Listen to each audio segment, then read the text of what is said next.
శ్రీమాత్రే నమః. శ్రీ వాల్మీకి రామాయణం బాలకాండలోని 7వ ప్రశ్న.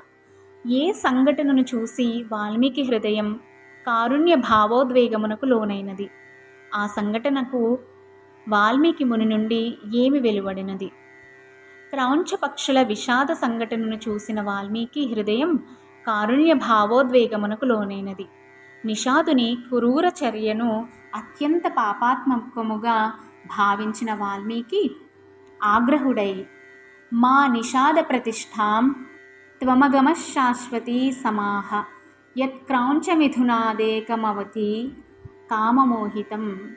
ఓరి పక్షులను వధించే నిషాదుడా, తన ఆడపక్షితో క్రీడిస్తున్న ఏ పాపము ఎరుగని అమాయకమైన మగపక్షిని నిర్దయగా వధించిన పాపమునకు గాను నీవు చిరకాలం మనశ్శాంతిని కోల్పోయి అలమటించదువుగాక అంటూ శపించారు.